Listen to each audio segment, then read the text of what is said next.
bersatu dengan doa. Bapa kami yang surga, puji dan syukur kami panjatkan kehadiran Tuhan di mana berkat dan perlindungan-Mu hingga kami bisa melakukan aktivitas kami sebagaimana biasanya.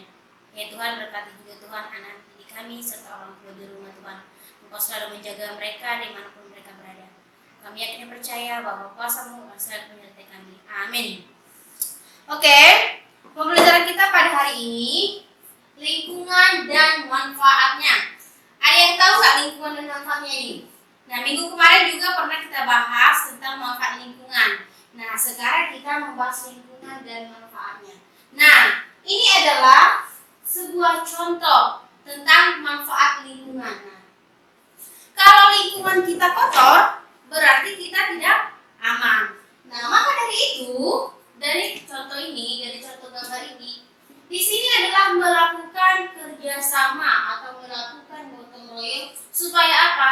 Supaya lingkungan di sekitar kita atau di wilayah tempat tinggal kita bersih dan nyaman. Maka dari itu melakukan kerja sama.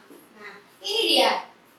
Lingkungan itu harus bersih, nyaman supaya kita sehat dan terhindar dari penyakit. Oke, ada lagi gambar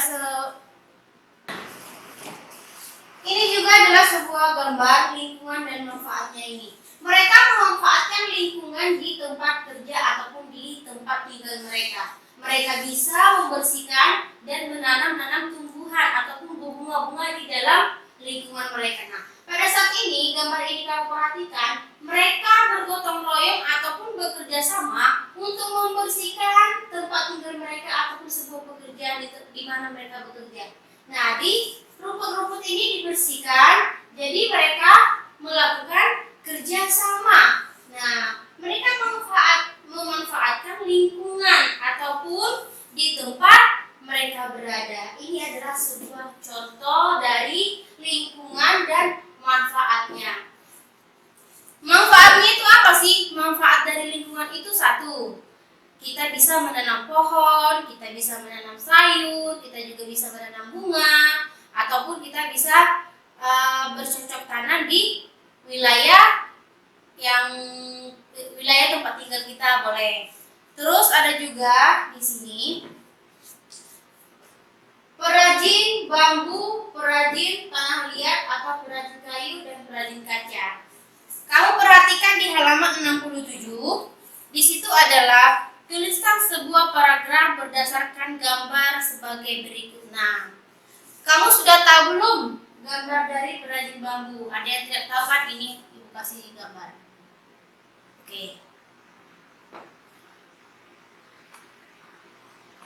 Nah,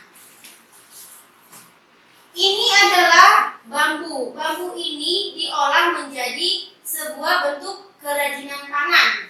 Nah, bambu ini dibentuk, dia dikikis, sudah dibentuk menjadi tampi. Ada yang tahu tampi nggak untuk nampi beras? Nah, ini dia. Banyak manfaat dari bambu itu. Bisa juga tempat buah, bisa juga tempat buah, tempat sayur-sayuran juga bisa, tempat bumbu-bumbu alat dapur juga bisa. Itu adalah terbuat dari bambu.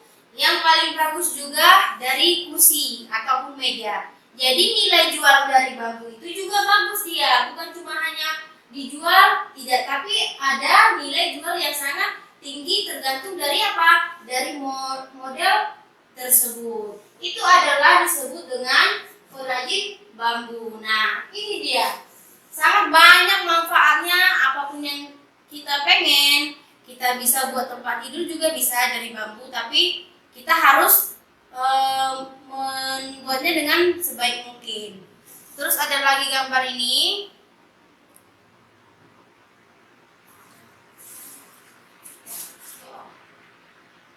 Ini adalah gambar tanah liat. Kamu pernah buat prakarya tanah liat enggak? Nah, kalau memang sudah pernah, berarti kamu banyak tahu dong prakarya-prakarya apa saja yang kita buat untuk buat tanah liat. Nah, ini dia. Ini dia adalah berbentuk gerabah ataupun pot bunga. Nah, tanah liat itu sangat banyak juga fungsinya. Banyak. Di tempat-tempat orang restoran-restoran itu ada juga tanah liat seperti kaca, tapi bukan kaca, tapi dia terbentuk dari tanah liat. Nah, dari nilai jualnya ini juga sangat banyak. Sama juga seperti guci. Guci itu ada juga terbuat dari tanah liat. Nah, semakin kita bagus membuatnya, semakin kita bagus untuk mengukirnya, nilai jual dari tanah liat itu juga semakin bagus dan semakin mahal. Nah, kamu jangan hanya sepele melihat hanya gambar seperti ini. Ini hanya permulaan. Tetapi kalau dia sudah menjadi sebuah gambar yang bagus, dia bisa dijual ke mancanegara. Nah, itu dia adalah terbuat dari tanah. Padahal dia tanah. Nah, tanah liat itulah dimanfaatkan untuk membuat apa? Kerajinan tangan. Oke, nanti suatu saat kita akan membuat kerajinan tangan terbuat dari tanah liat. Oke, selanjutnya juga. Nah, ini dia. Nah, ini adalah perajin kayu. Kayu ini sangat banyak manfaatnya, sangat banyak sekali. Terus sangat banyak juga untuk dijual dan menghasilkan yang harga tinggi yang bagus, seperti meja. Meja itu kan terbuat dari kayu, ini lemari, terus kursi. Kursi itu terbuat dari kayu. Ini yang ibu pegang ini adalah terbuat dari kayu. Tapi tergantung dari imajinasi manusia untuk mengukirnya dan menjadi apa? Menjadi kerajinan tangan yang sangat bagus. Nah, ini adalah kayu yang masih polos, belum dibentuk ataupun belum diolah. Dia hanya cuma diperhalus dan dipercantik. Nah, sesudah itu baru dia dibentuk menjadi apa yang dibutuhkan, apa yang diperlukan dari si perajin. Sangat banyak contoh-contoh dari terbuat dari kayu. Oke, selanjutnya juga. Nah, ini dia. Nah, ini kaca. Kaca ini dilapisi dengan apa? Dengan kayu. Nah, jadi kaca sama kayu itu sangat berhubungan. Nah, kaca sama kayu. Kalau di rumah kita, kaca rumah juga ada, kaca lemari juga ada, kaca kosmetik juga ada.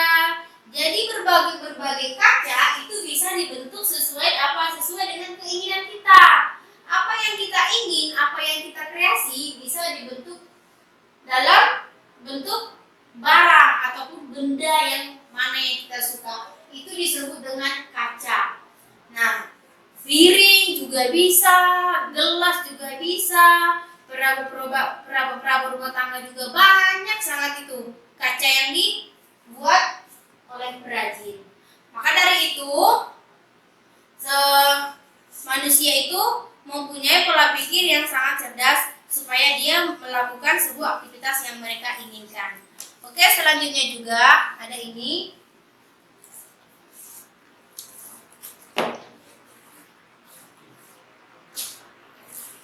Oke. Nah, di halaman 6. Oke. Ya. Ini sudah Ibu jelaskan bentuk-bentuk dari perajin bambu, perajin tanah liat, dan perajin kayu dan perajin kaca. Nah, yang di sini di halaman 67. 67 itu adalah tulisan sebuah paragraf berdasarkan gambar berikut. Nah, yang pertama itu adalah perajin bambu. Kamu membuat adalah paragraf ataupun kalimat yang berbentuk dari kayu. Terus yang kedua, paragraf tanah liat. Nah, paragraf ke tanah liat ini kamu harus menggunakan kalimat tentang dari tanah liat. Oke, yang ketiga juga perajin kayu. Perajin kayu tadi sudah Ibu jelaskan. Perajin kayu itu kamu harus membuat dengan kalimat tentang perajin kayu. Apa itu perajin kayu? Kamu membuat dalam bentuk paragraf. Oke, yang keempat perajin kaca. Nah, sama halnya juga seperti 1, 2, dan 3, dan 4 ini, kamu membuat dalam bentuk paragraf lalu dibuat dalam kalimat.